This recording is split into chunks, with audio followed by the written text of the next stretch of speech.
안녕하세요. 오직예수TV 김자영입니다. 이번 주 교회를 통해 저희에게 주신 하나님의 말씀은 시편 105편 1절에서 7절 갈무리 그의 이름을 자랑하라 란 제목으로 말씀 전하셨습니다. 여호와께 감사하고 그의 이름을 불러 아뢰며 그가 하는 일을 만민 중에 알게 할지어다. 그에게 노래하며 그를 찬양하며 그의 모든 기이한 일들을 말할지어다. 그의 거룩한 이름을 자랑하라. 여호와를 구하는 자들은 마음이 즐거울지로다. 여호와와 그의 능력을 구할지어다. 그의 얼굴을 항상 구할지어다. 그의 종 아브라함의 후손 곧 택하신 야곱의 자손 너희는 그가 행하신 기적과 그의 이적과 그의 입의 판단을 기억할지어다. 그는 여호와 우리 하나님이시라. 그의 판단이 온 땅에 있도다. 시편 105편 1절에서 7절 말씀. 오늘의 설교 목적입니다. 하나님을 자랑하는 상태가 어떤 상태인지 아는 것입니다. 출애굽했습니다. 애굽이 갖는 상징성이 있습니다. 하나님께서 당신의 백성을 애굽으로부터 탈출시키셨습니다.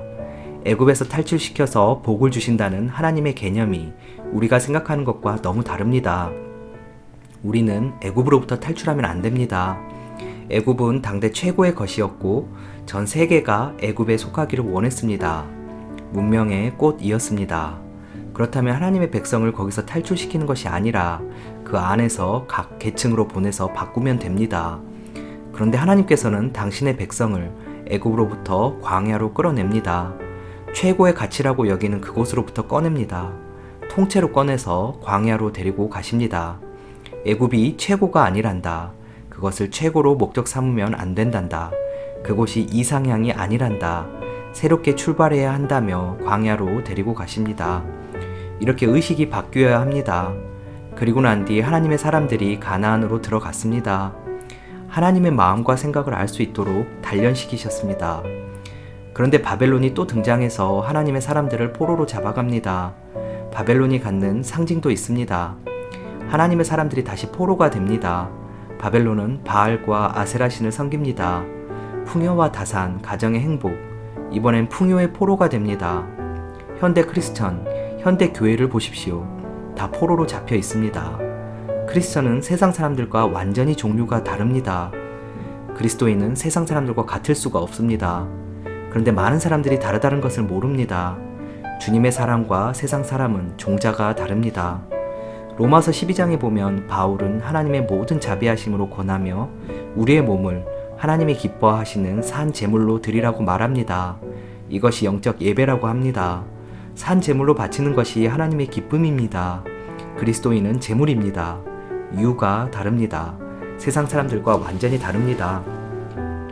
그런데 우리는 이 세상의 가치에 부합해서 최고의 인물이 되는 것을 복이라고 생각하고 어떻게든 세상 풍속을 따릅니다. 자녀를 그곳으로 밀어 넣으며 동기부여하고 그렇게 하라고 돈도 씁니다. 그런데 성경은 이 세대를 본받지 말라고 합니다. 종족이 다른 겁니다. 옛사람이 아니라 새사람이기 때문입니다. 거듭났기 때문입니다. 나는 새로운 유다 하고 정확하게 마침표 찍기를 바랍니다. 그때 오늘 말씀 1절처럼 여호와께 감사하고 그의 이름을 불러 아뢰 수 있습니다. 옛사람과 새사람은 역사관이 다릅니다. 새사람의 역사는 하나님의 활동에 대한 감사입니다. 주님께서 이렇게 하셨어. 나를 이렇게 바꾸셨어. 그래서 목표가 저 천성이 되게 하셨어. 그것이 새사람의 역사관입니다. 회록 궁전이 목적이 아닙니다. 하나님의 활동이 역사입니다. 그렇게 활동하시는 하나님께 감사하다는 것이 오늘 말씀 1절입니다. 그의 이름을 불러 아뢰는 것도 내가 이런 존재인데 하나님께서 이렇게 행하셨습니다. 주님 이렇게 나를 바꾸어 가셨군요. 변할 수 없는 남편을 이렇게 바꾸셨군요. 이것을 감사함으로 아뢰는 것입니다. 역사관이 다릅니다. 새 사람입니다. 3절에서 여호와를 구하는 자들은 마음이 즐겁다고 하는데 그 이유가 무엇일까요? 여호와를 자랑한다는 것은 어떤 상태에서 나오는 결과입니다. 성막은 주님의 모형입니다. 우리 마음을 창조하신 까닭은 우리 마음에 거하시기 위해서입니다. 그곳이 카르디아, 곧 지성소입니다. 지성소로 들어가려면 물두멍에서 손을 씻고 번제단에서 제물을 잡고 성소로 들어가고 성소한 지성소로 들어갑니다. 지성소는 하나님의 임재가 있는 곳입니다. 법궤가 있고 법궤 뚜껑은 속죄소입니다. 천사들의 날개로 덮인 뚜껑을 열면 법궤 안에는 십계명 돌판, 아론의 쌍난 지팡이, 그리고 만나를 담은 금 항아리가 있습니다. 셋이 모두 하나님의 속성입니다. 십계명인 말씀은 하나님의 마음과 뜻이 담겨 있습니다. 하나님의 인격이 담겨 있습니다. 하나님이 레위 지파를 선택하실 때 싹이 난 지팡이를 통해 하나님의 선택을 보여주십니다. 지팡이는 그래서 하나님의 주권을 의미합니다. 너희들의 생각과 나의 생각은 다르다는 것입니다. 만나는 하나님께서 먹이신다는 것입니다. 당신의 백성을 하나님께서 먹이신다는 것입니다. 법궤에는 그래서 하나님의 속성이 들어있는 것입니다. 그런데 존재론적인 죄인인 인간은 카르디아, 법궤, 마음 안에 해롭 궁전을 담고 싶어 합니다. 거기에 하나님이 계셔야 하는데 인간은 다른 것을 담고 싶어 합니다. 지성소에서 나오면 금향로를 봅니다. 하나님께서 그 향을 맡으시고 좋으셨다고 합니다.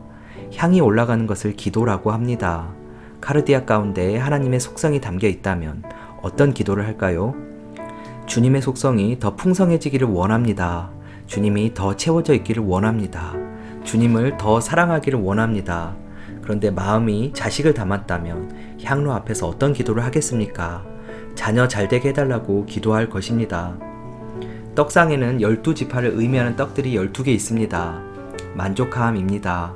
너희들을 입히고 먹인다는 뜻, 살리신다는 뜻, 곧 만족함을 뜻합니다. 그 떡상 앞에서 마음이 자녀로 가득하면 자녀를 통해 만족함을 얻어야 하기 때문에 온갖 해롭 궁전을 생각하며 조건이 갖춰지지 못하면 만족하지 못합니다. 촛대는 7촛대, 성령을 통해 조명받는다고 합니다. 바닷가 등대는 빛을 내서 기준이 되어집니다. 자식이 내 마음의 기준이 되면 자식을 통한 만족, 그 기준이 자녀이기 때문에 자녀가 잘 되는 모든 조건은 좋은 것입니다. 내 마음에 주님이 가득 채워졌을 때 그 주님이 나의 기준입니다. 그래서 그 주님을 자랑합니다. 그런 상태가 되었을 때 주님을 자랑하게 됩니다. 그런데 마음에 돈이, 자녀가 가득한데 주님을 자랑한다? 그것을 보고 가증스럽다고 말하는 것입니다. 성경은 그것을 간음이라고 말합니다. 오늘 말씀하신 여호와의 거룩한 이름을 부르고 아뢰며 자랑하라는 것은 내 상태가 온전한가, 마음에 무엇이 담겨 있는가를 보라는 것입니다. 이제 생각이 바뀌어야 합니다. 크리스천은 유가 다릅니다. 크리스천은 새 사람입니다. 새 가치로 사는 사람입니다. 방향이 다르고 목적이 다릅니다. 종착지가 다릅니다. 걸어가는 과정마다 습득하고 채우고 위로하고 격려하는 지점이 다릅니다. 언어가 다릅니다. 4절에서 여호와와 그의 능력을 구하라고 하십니다. 나를 바꾸어 가실 때 주님은 능력이 있습니다. 그래서 주님의 얼굴을 구하라고 하시는 것입니다. 주님, 나를 이기시옵소서. 어떠한 환경에도 휘둘리지 않고 끝없이 저 천성을 향해 갈 수 있도록 하나님, 나를 이기시옵소서. 그것이 능력입니다. 해롭 궁전을 점령하는 것이 능력이 아닙니다. 6절과 7절에서 그의 입의 판단을 기억할지어다. 그의 판단이 온 땅에 있도다 라고 말씀하십니다. 하나님의 판단이 온 땅에 있습니다. 여러분의 집에도, 가정에도, 자녀들에게도, 삶의 모든 터전에도 하나님의 판단이 있습니다. 내 판단이 있는 한 내 생의 주인은 나입니다. 하늘의 평강이 없고 옳고 그름만 있게 됩니다. 하나님의 평화는 하나님의 판단에 귀 기울일 때 옵니다. 이때 오는 넉넉함이 있습니다. 내 안에 주님의 속성이 가득해집니다. 미움이 문제가 아닙니다. 부족함과 연약함이 문제가 안 됩니다. 크리스천은 유가 다르다. 그것은 주님이 판단하십니다. 나는 그것을 따라갑니다. 주님이 책임지십니다. 나는 주님 안에 머뭅니다. 12월 마지막 주부터 갈무리하고 싶은 것이 그것입니다. 내가 알아보는 예수님이 아니라 예수님이 알아보는 내가 되었으면 좋겠다. 세상같이 휘둘리지 않고 밤낮으로 기뻐하는 것이 무엇인지 알았으면 좋겠다. 크리스천은 종이 완전히 다른 거지. 그 주님이 정말 마음에 채워져 있는지 확인하는 시간 되기를 예수님 이름으로 축복합니다. 오늘의 말씀 결론입니다. 하나님을 자랑하는 상태란 그리스도인은 종자가 다른 사람이란 인식이 있어 옛사람이 아닌 마음이 주님으로 채워진 거듭난 새 사람이 되어 기도, 만족, 능력, 판단, 삶의 기준이 주님인 상태를 자랑하는 것이었습니다. 오늘도 오직 예수입니다. 감사합니다.